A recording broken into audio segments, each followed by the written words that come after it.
expect tomorrow? Well, I've seen a team that, like all the other teams, can shoot the ball from the outside, especially from three. They play with a lot of fight, a lot of intensity. They have a coach who coached it, played there before, and coached at alma mater, similar to a guy who you're talking to now. He has a young team that he's building, but also mixed with a few juniors and seniors. It's a very competitive group, so we got to be ready to match their energy, especially in the afternoon game where we can't walk in here sleepwalking. We got to come out and ready to compete from start to finish. And are your guys through finals now? Yes, they are finally done with finals. I know they are extremely happy because they, of course, have experienced a big-time workload starting with last week and it ended this week. So I admire the fact our guys stayed focused throughout the process, being able to manage both, come as far as the academics and basketball practice and games. I take my hat off to them. I remember the time when I was at their age during this time of the year. It's always a stressful time. So the players, I commend them for all they've done. And I know they're looking forward to a break, but the break hasn't started yet. We still have a game to play, and that's tomorrow. And then they can start their vacation break. David and Eli obviously are very capable of taking over the point guard position once Xavier leaves. I'm curious to see how you envision a guy like Zeb Jackson coming in and fitting in next season. I'm not even thinking ahead right now. I'm focusing on what's happening this year and our players that right now is on this roster. Very excited about Zeb joining the team, and he's going to be a great addition to our team. But right now, it's about this year. Presbyterian. Andrew?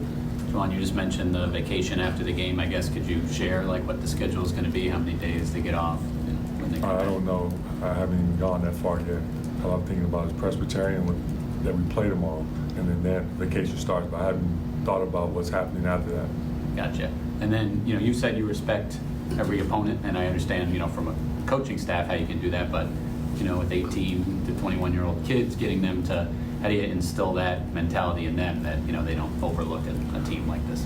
Well, they're smart. They're mature enough to understand what's in ahead of them, and also what's in place right now, and what we're trying to build. Our players they were here last year, and it's no surprise to them. It's just my job is to remind them what we're playing for and what are our goals and what type of habits that we're trying to build. James? Juwan, I guess what's the hardest part about kind of moving on from a loss like the one you had against Oregon that kind of comes down to the final shot in the final second? I'm sorry, I didn't hear your question. What's the hardest part about moving on from a game like that Oregon game that kind of comes down to the final shot in the final second? You have to, of course, continue to come in the next day and see where we can, of course, improve. No one likes to lose the game, so yeah, it was tough. It was a tough loss, but that loss is behind us. We learn from it and you move on. You mentioned after that game how it was going to be painful with the week between games. With something like that festering, can that be a good thing in a sense? It's possible. We can work that way, yes. But we worked on Monday and Tuesday of seeing how we can improve on our championship habits. And we've also worked yesterday and today on continually keep improving on where we need to work on and clean up some areas on how we can get better as a team. And I guess when you hit a stretch like this where you've lost 3 or 4 and a couple of tough losses, I guess what do you learn about a team? I guess what does a stretch like this maybe reveal about it? Well, you learn a lot about your group. You learn a lot that how you're being able to adapt to adversity, how you're going to respond from it. And I'm fortunate enough to have a group that come in and they're ready to work. Honestly, I wish they could have played the next day. That's how it burns them inside. That's how competitive each and every player is on our roster. And so a group like that, I'm in the trenches with them. And I love coaching a group that's a special group like how we have in that locker room. Those guys, each and every guy care. Josh? Some coaches might be kind of eager to pull guys, like young guys especially, after they make mistakes. Why is it important for you to kind of allow your younger guys to make mistakes on the court and continue playing instead of saying, hey, I'm going to yank you to kind of talk it over? Notice that about me? Yeah, a little bit. Yeah. I'm like this, man. No one in this game can play perfect. You're going to make mistakes in the game of basketball. It's my job to continue coaching them and teaching them on how not to make the same mistake again. Also, instill confidence in them as well. I have the trust and belief and confidence in each and every guy that's in that locker room. And so I played the game of basketball before, and I didn't make every decision wasn't perfect.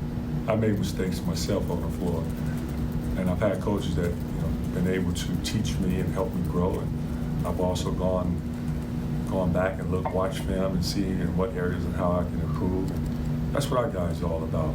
They're about that growth mindset. So, when the game happens, when they make mistakes, I understand that they're not trying to make the mistake. That those mistakes, they get down on themselves, they beat themselves up. I like the next play mentality. Andrew? Juwan, you had a stretch there, the Bahamas. Obviously, you were playing 3 days in a row, and then kind of got into a routine playing every few days. Now you had a week from your last game. You got a week to the next one. How does that change practice? Is it more kind of live action scrimmaging, or how do you kind of balance that without the games? We're in there working. We're working in many ways.